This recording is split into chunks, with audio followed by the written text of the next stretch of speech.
আসসালামু আলাইকুম। আশা করি সবাই ভালো আছেন। আজকে আমি ছাদে চলে এসেছি। আমাদের ছাদে অনেকগুলো গাছ ছিল, সব গাছ আমি নিচে লাগিয়েছি, আর কিছু গাছ ছোট ছাদে রাখছি।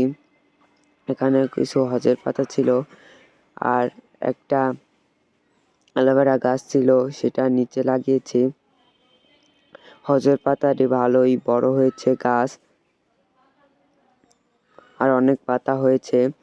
আর এই অ্যালোভেরা গাছ আর ছোট ছোট কিছু গাছ আমি এই ছোট ছাদে রেখেছি, আর বড় গাছটি নিচে লাগিয়ে দিয়েছি, তোমাদের দেখাবো। এখন আমি নিচে চলে যাচ্ছি। আমি আর এই মালটা গাছটা নিচে লাগিয়েছি।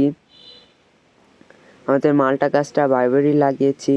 আর আজকে অনেক ঠান্ডা আর বাতাস, রোদ ওঠেনি। আর আজকের ভিডিও পর্যন্তই। ভিডিও ভালো লাগলে সাবস্ক্রাইব করো।